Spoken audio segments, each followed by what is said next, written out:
नमस्कार। स्वागत है आप सबका राजनीति के इस अखाड़े में। मेरा नाम है अजय सेठिया। मित्रों, शरद पवार ने अजीत पवार को निकाल बाहर किया और अजीत पवार ने शरद पवार को निकाल बाहर किया। शरद पवार ने कहा है कि पार्टी मैंने बनाई थी, पार्टी मेरी है। अजीत पवार ने कहा कि पार्टी का बहुमत मेरे साथ है, पार्टी मेरी है। दोनों ने एक दूसरे के बहुमत के फैसले को भी चुनौती दी है, नकार दिया है। लेकिन चुनाव आयोग ने कहा है कि पार्टी किसी पवार की नहीं, पार्टी न तेरी है न मेरी है। पार्टी का नाम भी जब्त, पार्टी का सिंबल भी जब्त, पार्टी हो गई चुनाव आयोग की। तो मित्रों, अब विधानसभा स्पीकर को फैसला करना है कि 2/3 विधायक किसके साथ हैं। वह उसे सदन में मान्यता देंगे जिसके साथ 2/3 विधायक होंगे। लेकिन स्पीकर के फैसले से पार्टी का फैसला नहीं होगा। पार्टी का फैसला होगा संगठन के आधार पर, विधायकों के बहुमत के आधार पर और सांसदों के बहुमत के आधार पर। आपको याद होगा कि उद्धव ठाकरे ने भी चुनाव आयोग में मात खाई थी। अब वही शरद पवार के साथ भी होगा। चुनाव आयोग ने जब शिवसेना का नाम और सिंबल एकनाथ शिंदे को दे दिया था, तब उद्धव ठाकरे ने बहुत हंगामा किया था। सुप्रीम कोर्ट जाने की धमकी दी थी। सुप्रीम कोर्ट गए भी थे। उस वक्त शरद पवार ने उद्धव ठाकरे से कहा था कि चुनाव आयोग के फैसले को स्वीकार करो और पार्टी को नए सिंबल और नए नाम के साथ शुरू करो। अब वही सिद्धांत शरद पवार पर खुद पर लागू हो गया है। उन्हें खुद वही सिद्धांत लागू करना पड़ेगा।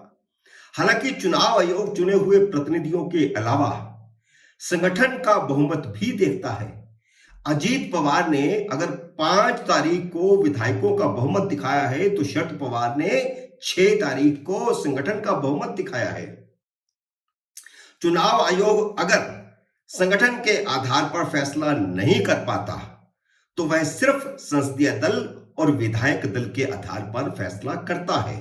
शिवसेना के मामले में उसने ऐसा ही किया था।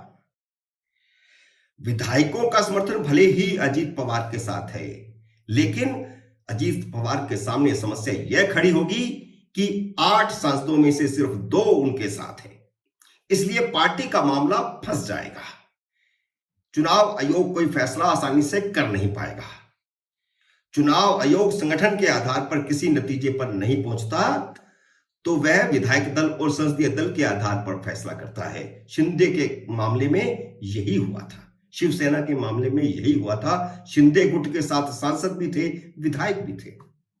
जबकि विधानसभा स्पीकर नार्वेकर ने पहले ही शिंदे गुट को नेता की मान्यता देने के साथ साथ शिंदे गुट के चीफ विप को भी मान्यता दे दी थी। अब मामला यहीं पर फंसना है। मैं चीफ विप को जोर देकर के इसलिए कह रहा हूं, इसके बारे में आगे विस्तार से बताता हूं। सुप्रीम कोर्ट ने बाद में यह कहा था कि चीफ विप पार्टी तय करेगी, विधायक दल का नेता नहीं। यहीं पर नार्वेकर ने गलती की, यह सुप्रीम कोर्ट का कहना था। सुप्रीम कोर्ट के उस फैसले के कारण अब यह मामला फंसेगा, क्योंकि अजीत गुट के पास 2/3 विधायक होने के बावजूद चीफ विप का मामला फंस गया है। शरद पवार की ओर से नियुक्त पुराना चीफ विप अनिल पाटिल अब अजीत कैंप में हैं और उन्हें मंत्री भी बनाया गया है। प्रफुल्ल पटेल ने उन्हें दोबारा चीफ विप भी बना दिया है। जबकि शरद पवार ने अनिल पाटिल की सदस्यता रद्द करने की पिटीशन दायर करके नया चीफ विप बना दिया। उन्होंने जितेंद्र अवार्ड को नया चीफ बना दिया है। अब अजीत पवार ने जितेंद्र अवार्ड की सदस्यता रद्द करने की पिटीशन दाखिल कर दी है, साथ में जयंत पाटिल की सदस्यता रद्द करने की पिटीशन दी है। दोनों एक दूसरे के चीफ विप को खारिज कर रहे हैं। अब समस्या खड़ी हो गई नार्वेकर के पास। दोनों एक दूसरे के चीफ विप को नहीं मान रहे। हालांकि दोनों की पिटीशनों में कोई आधार नहीं है, मतलब एक दूसरे की जो सदस्य खत्म करने की बात कही गई है, उसमें पिटीशनों में कोई आधार नहीं है। अब स्पीकर के सामने सवाल यह है कि वह किस गुट के चीफ विप को मान्यता दे। सुप्रीम कोर्ट का फैसला उन्हें रोकता है। सुप्रीम कोर्ट ने कहा था कि चीफ व्हिप पार्टी का अध्यक्ष तय करेगा। तो पार्टी का अध्यक्ष कौन है, इसका फैसला चुनाव आयोग करेगा। लेकिन स्पीकर अलग संस्था है, चुनाव आयोग अलग संस्था है। स्पीकर अपना फैसला अलग करेगा, वह चुनाव आयोग पर आधारित नहीं होगा, और चुनाव आयोग अपना अलग फैसला करेगा, वह स्पीकर के फैसले पर आधारित नहीं होगा। लेकिन अजीत पवार ने यहीं पर खेल कर दिया। उन्होंने खेल यह कर दिया कि 30 जून को ही, यह सारा हंगामा होने से 2-3 दिन पहले ही एक बैठक बुला करके अपने आप को अध्यक्ष चुनवा लिया और प्रफुल्ल पटेल को कार्यकारी अध्यक्ष चुनवा लिया, और इसकी सूचना चुनाव आयोग को भी दे दी और हाथों हाथ विधानसभा स्पीकर को भी दे दी। हालांकि चीफ व्हिप को लेकर दोनों तरफ से स्पीकर को चिट्ठी 2 जुलाई को लिखी गई है, लेकिन यहां मामला अध्यक्ष का है, तो अध्यक्ष के मुद्दे पर अजीत पवार ने चिट्ठी पहले ही विधानसभा स्पीकर को लिख दी थी कि वह अध्यक्ष चुने गए हैं।